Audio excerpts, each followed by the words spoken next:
एक बार की बात है, नागपुर नाम के एक गांव में सोनिया नाम की एक अनाथ लड़की रहती थी। सोनिया का इस दुनिया में कोई नहीं था।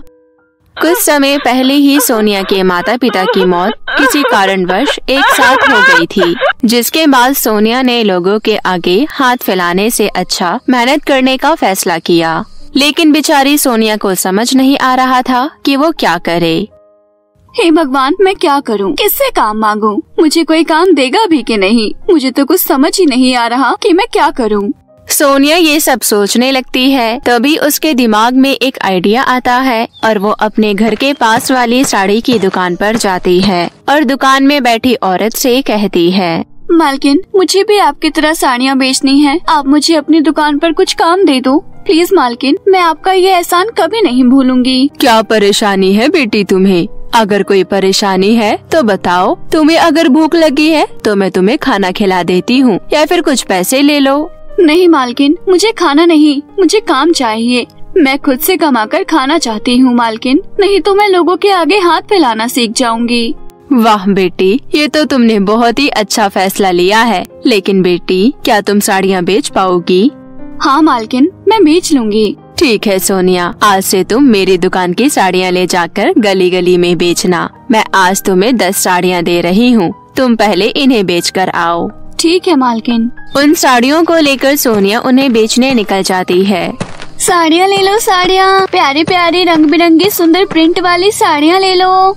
तभी सोनिया के पास एक औरत आती है और कहती है, कितने की बेच रही हो बेटी साड़ियाँ?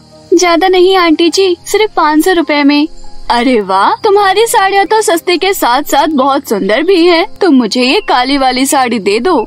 ये लो आंटी जी, ये आप ऑरेंज और लाल वाली साड़ी देखिए, ये भी कितनी ज्यादा सुंदर है। आपके ऊपर दोनों बहुत सुंदर लगेंगी। ठीक है, तुम मुझे काली वाली के साथ ही ये दोनों साड़ियाँ भी दे दो और ये लो इन तीनों साड़ियों के पैसे। इस तरह से सोनिया की 10 साड़ियाँ एक ही दिन में बिक जाती है। फिर अगले दिन सोनिया दुकान की मालकिन के पास जाती है और कहती है, ये लो मालकिन, सारी साड़ियों के पैसे। अरे वाह, तुमने तो कमाल ही कर दिया, एक ही दिन में सारी साड़ियाँ बेच दी। शाबाश, आज मैं तुम्हें पूरी 50 साड़ियाँ दूंगी और ये लो तुम्हारी मेहनत के पैसे। ऐसे ही मन लगाकर मेहनत करती रहना। शुक्रिया मालकिन। पैसे और अपना नया काम पाकर सोनिया बहुत खुश होती है। खुशी खुशी वो साड़ियाँ बेचने के लिए निकल जाती है। तभी उसे रास्ते में एक बच्ची रोते हुए दिखाई देती है। सोनिया तुरंत उसके पास जाती है और उससे कहती है, क्या हुआ बहन, तुम रो क्यों रही हो? दीदी, मुझे बहुत भूख लगी है। दीदी प्लीज मुझे कुछ खाने के लिए दे दो, मेरा इस दुनिया में कोई नहीं है। ठीक है, पहले तुम रोना तो बंद करो। मुझे पहले तुम ये बताओ, तुम्हें खाने में क्या पसंद है? कुछ भी खिला दो दीदी, जिससे कि मेरा पेट भर जाए। मुझे बहुत भूख लगी है, मुझे ज्यादा कुछ नहीं चाहिए। मैंने 4 दिन से कुछ नहीं खाया है। सोनिया को उस बच्ची पर बहुत दया आ जाती है और वो उसे अपने साथ अपने घर ले आती है और उसे घर लाकर भरपेट खाना खिलाती है। बहुत ज्यादा भूखी होने के कारण वो बच्ची जल्दी जल्दी सारा खाना खा जाती है। उसके बाद सोनिया उससे कहती है, तुम्हें और भूख लगी है क्या? नहीं दीदी, मेरा पेट भर गया है। आपका बहुत बहुत शुक्रिया दीदी। अच्छा चलो, अब ये बताओ तुम्हारा नाम क्या है और तुम कहाँ रहती थी? मेरा नाम काजल है दीदी, मैं अपनी सौतेली माँ के साथ रहती थी। मेरी सौतेली माँ मुझसे घर का सारा काम करवाती थी और मुझे बदले में खाना भी नहीं देती थी और तो और बहुत मारती थी। मैंने वहाँ से निकलने की बहुत बार कोशिश की, लेकिन वो मुझे घर के अंदर ताला मार के रखती थी। इस बार तो उन्होंने हद ही कर दी। उन्होंने मुझे 4 दिन तक खाना नहीं दिया, इसलिए मैं खिड़की से कूदकर भाग आई। दीदी, आप मुझे दोबारा वहाँ मत भेजना, मेरी सौतेली माँ बहुत ज्यादा बुरी है। घबराओ मत काजल, अब से मैं तुम्हारे साथ हूँ। अब तुम्हें डरने की कोई जरूरत नहीं है। तुम अपने सौतेली माँ का नाम तो जानती हो ना, और तुम्हें घर तो याद है ना? हाँ दीदी, मुझे सब याद है, लेकिन मुझे वहाँ दोबारा नहीं जाना। प्लीज मुझे वहाँ लेकर मत जाना दीदी। नहीं काजल, तुम्हें मेरे साथ चलना होगा, लेकिन अपनी सौतेली माँ के घर नहीं, बल्कि पुलिस स्टेशन। उस औरत को तो पुलिस सबक सिखाएगी। सोनिया काजल के साथ पुलिस स्टेशन जाकर उसके सौतेली माँ के खिलाफ कंप्लेंट लिखवा देती है। पुलिस को ज्यादा समय नहीं लगता और वो काजल की सौतेली माँ को पकड़कर पुलिस स्टेशन ले आती है। पुलिस स्टेशन में काजल अपनी सौतेली माँ को देखकर डर जाती है और कहती है, मुझे मारना मत माँ, प्लीज प्लीज अंकल इनके हाथ पकड़ लो, नहीं तो ये मुझे बहुत मारेंगी। तभी सोनिया कहती है, तुम डरो मत काजल, इस औरत को तो पुलिस सबक सिखाएगी, इसके आगे की जिंदगी अब जेल में बीतेगी, तब इसको समझ आएगा। काजल तुम मेरे साथ मेरे घर चलो। उसके बाद सोनिया काजल को अपने साथ घर ले आती है और काजल से कहती है, काजल मैं साड़ी बेचने जा रही हूँ, तुम घर में आराम करना और घर से बाहर मत निकलना वरना तुम खो जाओगी। घर के अंदर ही खेलना और थकान हो जाए तो सो जाना, ठीक है? ठीक है दीदी, मैं घर से बाहर बिल्कुल नहीं जाऊंगी, आप जल्दी घर आ जाना। उसके बाद सोनिया काजल को ठीक है कहकर साड़ी लेकर बेचने चली जाती है। रास्ता काफी सुनसान था, सोनिया को अकेले डर लग रहा था। तभी वहाँ पर काजल की सौतेली माँ के कुछ गुंडे सोनिया के पास आ जाते हैं। कौन हो तुम और इस तरह मेरा रास्ता क्यों रोक रहे हो?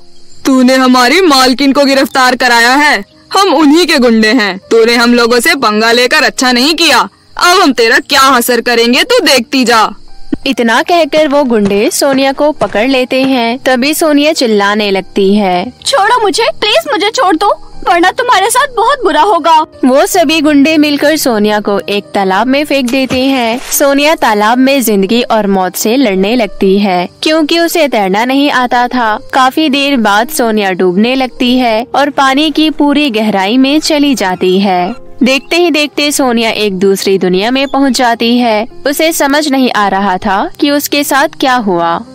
अरे अभी तो मुझे इतनी तकलीफ हो रही थी, लेकिन अचानक से ये मैं कैसी दुनिया में आ गई हूँ। तभी वहाँ पर कुछ परियां आती है और वो सोनिया को देखकर डर जाती है। अरे ये कौन है? लगता है हमारी दुनिया में कोई हमारा दुश्मन आ गया है। चलो जल्दी रानी परी को चलकर बताते हैं, वरना ये हमारा पूरा परिलोक बर्बाद कर देगी। ऐसा कहकर वो दोनों परियां वहाँ से जाने लगती है। सोनिया उसे काफी आवाज लगाती है कि उसे खुद नहीं पता वो यहाँ कैसे आ गई, परंतु परियां उसकी एक नहीं सुनती और सीधा रानी परी के पास जाकर कहती है, रानी परी, हमारे लोक में कोई बिना पंख वाली लड़की आ गई है। मुझे तो ऐसा प्रतीत हो रहा है कि वो हमारे दुश्मन है और वो हमारा परिलोक विनाश करने आई है। क्या तुम सच कह रही हो? अगर ऐसा है तो मैं अभी उसको पकड़ कर लाती हूँ। रानी परी अपनी शक्तियों से सोनिया को पकड़कर परी दरबार में ले आती है। सोनिया अपने दोनों हाथ जोड़कर कहती है, आप लोग मुझे एक बार बोलने का मौका तो दीजिए, मुझे खुद नहीं पता मैं यहाँ कैसे आ गई। कुछ गुंडों ने मुझे एक तालाब में फेंक दिया था, उसी तालाब में डूबकर मैं यहाँ पहुँच गई। मेरा यकीन कीजिए, मैं आप लोगों को कोई नुकसान नहीं पहुँचाने आई हूँ, मैं यहाँ गलती से आ गई हूँ। प्लीज मुझे वापस मेरे पृथ्वी लोक पर भेज दीजिए, मैं आप लोगों की आभारी रहूंगी। रानी परी सोनिया की बातें सुनकर उससे कहती है, लेकिन उन लोगों ने तुम्हें तालाब में क्यों फेंका? उसके बाद सोनिया रानी परी को अपनी सारी आपबीती सुनाती है। फिर रानी परी कहती है, देखो सोनिया, हमसे गलती हो गई कि हमने तुम्हें अपना दुश्मन समझ लिया, इसलिए हमारी वजह से तुम्हें बहुत तकलीफ भी हुई, इसलिए उसके बदले मैं तुम्हें कुछ देना चाहती हूँ। लेकिन क्या रानी परी? जिस तालाब में तुम्हें फेंका गया था, अब वो तालाब साड़ियों का तालाब बन जाएगा। तुम जब भी उस तालाब से साड़ी मांगोगी, वो तुम्हें हर प्रकार की साड़ी देगा। फिर उन्हें अपनी मेहनत से बेचकर तुम खूब तरक्की करना। अभी मैं तुम्हें अपनी शक्तियों से वापस तुम्हें तुम्हारे घर पहुंचा देती हूँ। सोनिया रानी परी का धन्यवाद करती है। फिर रानी परी सोनिया को अपने जादू से उसके घर पहुंचा देती है। फिर सोनिया सारी बात काजल को बताती है। उसके बाद दोनों उसी तालाब के पास जाती है और बहुत सारी साड़ियाँ मांगते हैं और दोनों मिलकर उन साड़ियों को मन लगाकर बेचती हैं। इस तरह काफी समय बीत जाता है और इन दिनों में सोनिया खूब तरक्की कर लेती है। अपने पैसों से अपना घर भी बनवा लेती है और उसमें अपनी जरूरत की सारी चीजें भी रख लेती है। इतना ही नहीं, वो काजल का एडमिशन एक अच्छे स्कूल में करवा देती है। इस प्रकार रानी परी के जादुई साड़ी के तालाब की वजह से उसका जीवन बहुत अच्छे से व्यतीत होने लगता है।